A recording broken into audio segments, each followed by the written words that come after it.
sini saya akan menjelaskan mengenai latar belakang.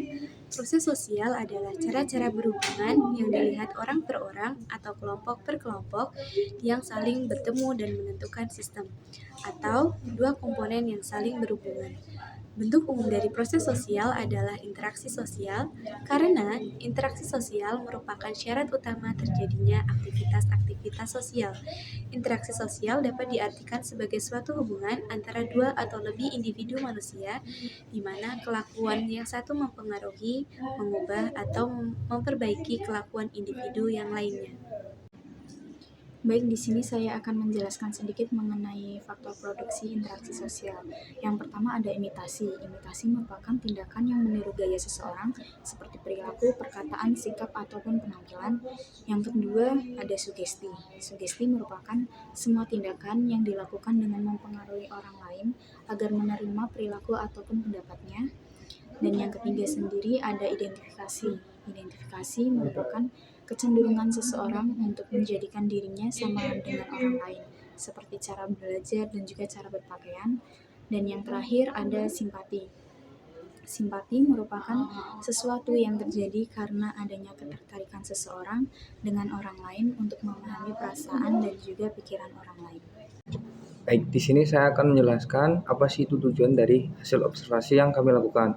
Yang pertama, untuk mengetahui manajemen usaha yang berkaitan dengan dokumen yang mendukung jalannya usaha, STM, proses industri, dan sistem pemasaran. Yang kedua, mengetahui bisnis usaha kecil yang dapat menyesuaikan diri dengan kondisi lingkungan yang ada, terutama di lingkungan pasar persaingan.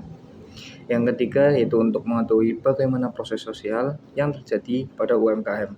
Yang keempat, untuk mengetahui interaksi sosial yang terjadi antara penjual dan pembeli. Dan yang kelima, untuk mengetahui bagaimana kinerja dalam lapangan di sektor UMKM. Selanjutnya, sebagai hasil kami melakukan observasi di salah satu UMKM yakni Zamzam Time. Zamzam Time merupakan sebuah brand yang menjual aneka minuman terkini yang memiliki berbagai macam varian rasa. Kami melakukan observasi di salah satu cabang Zamzam Time, tepatnya di Jalan Dr. Suparno atau sebelum pertigaan Queen Campus. Zamzam Time sudah memiliki lebih dari 30 cabang yang tersebar di sekitar Purwokerto. Berdasarkan wawancara yang telah kami lakukan, Zamzam Time menerapkan prinsip penjualan dengan variasi yang beragam, kemasan yang menarik, serta pemilihan tempat yang tentu saja strategis dan estetik. Dalam sebulan, Zamzam Time memiliki omset sebesar 9 juta rupiah dengan keuntungan yang dapat dibilang cukup besar. Setelah kami melakukan pengamatan di sana, terjadi proses sosial yakni adanya interaksi sosial antara penjual dan pembeli atau individu dengan individu.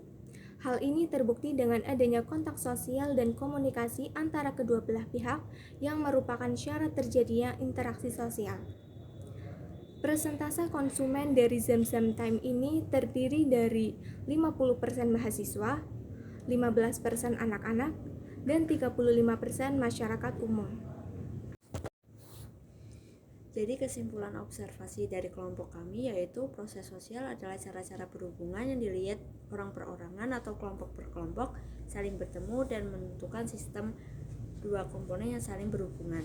Dalam UMKM yaitu Zamzam Time terbukti bahwa terjadi proses sosial yakni karena adanya interaksi sosial yang ditandai dengan komunikasi dan kontak sosial antara penjual dan pembeli.